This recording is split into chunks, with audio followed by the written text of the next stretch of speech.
नमस्कार, स्वागत है झारखंड की फटाफट ताजा बड़ी खबरों में। पहली बड़ी खबर, झारखंड पहुंचे उपराष्ट्रपति जगदीप धनखड़, ली ममता सरकार पर चुटकी।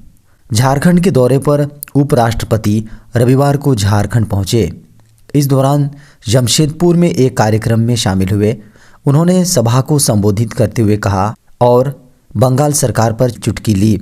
उन्होंने कहा कि बंगाल के 47 विश्वविद्यालय के चांसलर था।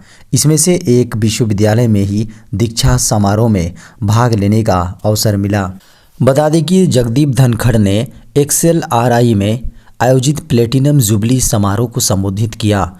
उन्होंने कहा कि 2047 के भारत के लिए XLRI अपनी महत्वपूर्ण भूमिका निभाएं। उन्होंने कहा कि मैंने जमशेदपुर आने में देरी कर दी, अब बहुत जल्दी फिर जमशेदपुर आऊँगा। झारखंड के स्वास्थ्य मंत्री ने धीरज साहू के खजाने से झाड़ा पल्ला। झारखंड के स्वास्थ्य मंत्री बन्ना गुप्ता ने धीरज साहू के खजाने से पल्ला झाड़ा है। कहा इससे कांग्रेस का लेना देना नहीं, रिश्वत के पैसे होने से भी उन्होंने इनकार किया है। कांग्रेस नेता और झारखंड के स्वास्थ्य मंत्री बन्ना गुप्ता ने धीरज साहू के ठिकानों से बरामद रुपयों से पार्टी का पल्ला झाड़ते हुए कहा कि यह धीरज साहू का निजी मामला है और इसकी पार्टी से कोई लेना देना नहीं है।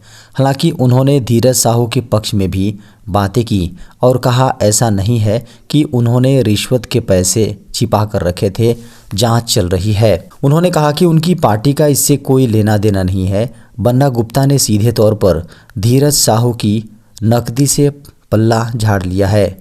मंत्री ने कहा कि यह स्पष्ट करने की जिम्मेदारी केंद्रीय एजेंसी पर है कि पैसा कहां से आया। विष्णुदेव साय संभालेंगे छत्तीसगढ़ के सीएम का पद। विष्णुदेव साय छत्तीसगढ़ सीएम का पद संभालेंगे। बीजेपी विधायक दल की मीटिंग में यह बड़ा निर्णय लिया गया है। विष्णुदेव साय प्रदेश कार्यालय से सीधे राजभवन की ओर पहुंचे। बहुमत के आधार पर राज्यपाल को वे सरकार बनाने का दावा पेश करेंगे। विष्णुदेव साय कुनकुरी से विधायक हैं और प्रदेश के बड़े आदिवासी नेता हैं। वे छत्तीसगढ़ के प्रदेश अध्यक्ष भी रहे हैं। छत्तीसगढ़ का सीएम बनने के बाद विष्णुदेव साय ने मीडिया से कहा कि मैं पार्टी का आभारी हूं। इसके साथ ही उन्होंने पीएम मोदी, गृह मंत्री अमित शाह का भी आभार जताया है। उन्होंने कहा कि ईमानदारी के साथ वादों को पूरा करूंगा। पीएम मोदी की गारंटी पूरी की जाएगी।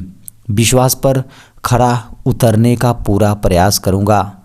उन्होंने कहा कि आवास योजना पर सबसे पहला काम होगा 18 लाख घरों की मंजूरी देना। मुख्यमंत्री हेमंत सोरेन को स्कूली छात्राओं के सामने होना पड़ा शर्मिंदा। झारखंड के सीएम हेमंत सोरेन की रैली में रैली का एक वीडियो इन दिनों सोशल मीडिया पर वायरल है। इस वीडियो में झारखंड के मुख्यमंत्री हेमंत सोरेन स्कूली छात्रों को संबोधित करते हुए उनसे पूछते हैं कि क्या उन्हें झारखंड मुक्ति मोर्चा सरकार की कल्याणकारी योजनाओं का लाभ मिल रहा है। इसके जवाब में स्कूली छात्राएं एक सुर में नहीं बोलती हैं, जिससे मुख्यमंत्री के लिए असहज स्थिति हो जाती है। सोरेन ने स्कूली छात्राओं से पहले आदिवासी कल्याण योजना के तहत साइकिल के लिए दी जा रही राशि के बारे में पूछा। उन्होंने कहा, बेटियों आप लोग बताइए, साइकिल का पैसा आप लोगों को मिला या नहीं। इसके जवाब में छात्राएं कहती हैं नहीं मिला। इसके बाद सोरेन अपने साथ मंच पर मौजूद एक अधिकारी की ओर मुड़े और उनसे इसके बारे में तहकीकात की। फिर सोरेन छात्राओं की ओर मुड़े और कहा, पैसा जा रहा है, यहाँ पैसा आपको यहाँ नहीं मिलेगा, सीधे आपके खाते में जाएगा। नौसेना में 10वीं पास के लिए 910 नौकरियां। भारतीय नौसेना ने Indian Navy civilian entrance test यानी INCET का नोटिफिकेशन जारी कर दिया है। इसके जरिए नौसेना में चार्जमैन, सीनियर डॉक्स, ड्राफ्ट्समैन और ट्रेड्समैन मेट के पदों पर भर्तियां होंगी। नोटिफिकेशन के अनुसार नौसेना के ईस्टर्न, वेस्टर्न और साउदर्न कमांड में कुल 910 रिक्त पदों पर भर्तियां होंगी। Indian Navy civilian entrance test के लिए ऑनलाइन आवेदन 18 दिसंबर 2023 से शुरू होगा। आवेदन की लास्ट डेट 31 दिसंबर 2023 है।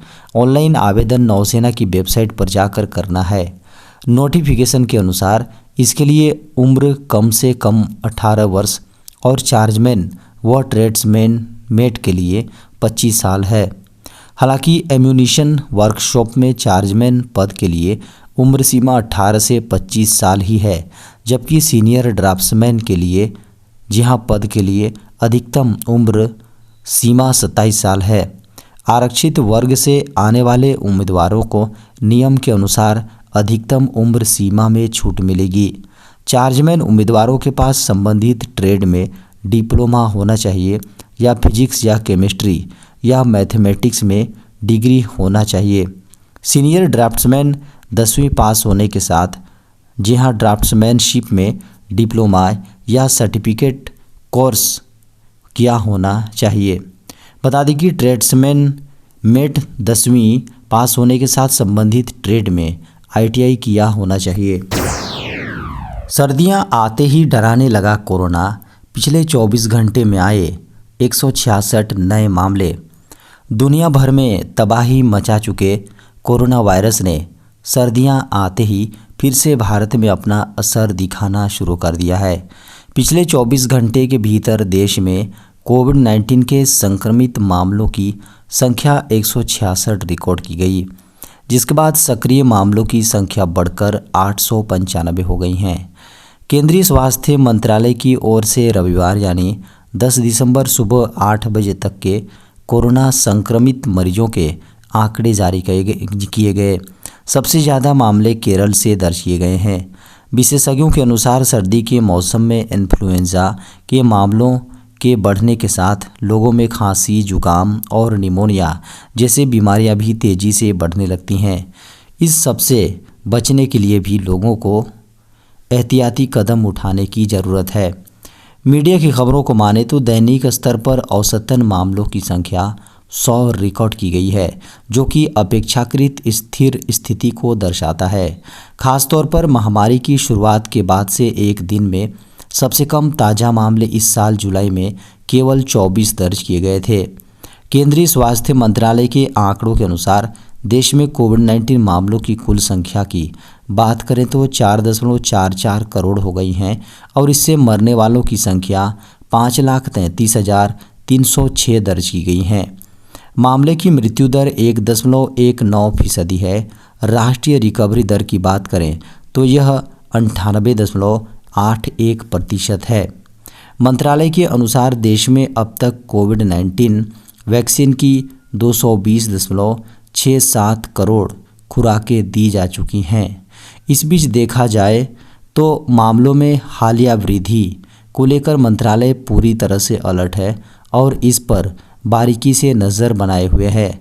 सुरक्षा प्रोटोकॉल के अनुपालन के साथ साथ मजबूत टीकाकरण अभियान को संक्रमण में संक्रमण संभावित वृद्धि को रोकने में अहम माना जाता है। भारत को विकसित बनाने के लिए युवाओं से मदद लेगी सरकार। मोदी सरकार भारत को विकासशील से विकसित देश बनाने के लिए दिन रात काम कर रही है। इसके लिए सरकार हर उस क्षेत्र पर जोर दे रही है जिसका भारतीय GDP में बड़ा योगदान है। सरकार के नीतियों का असर भी हुआ है और भारत दुनिया की 5वीं बड़ी अर्थव्यवस्था बन गई है।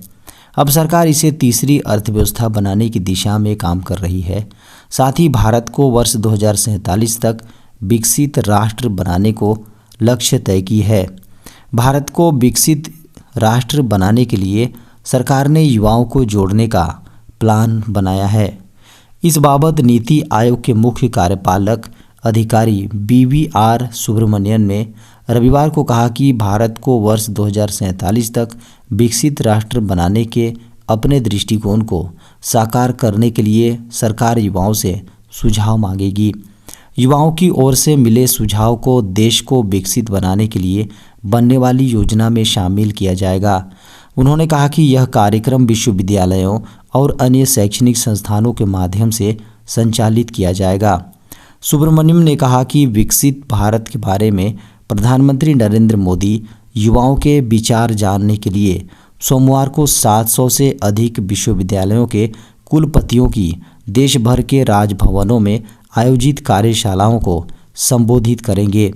उन्होंने कहा कि भारत को वर्ष 2047 तक लगभग 30 लाख करोड़ डॉलर की विकसित अर्थव्यवस्था बनाने के लिए एक दृष्टि पत्र तैयार किया जा रहा है और इसे अगले वर्ष जनवरी के अंत तक प्रधानमंत्री द्वारा जारी कर दिया जाएगा।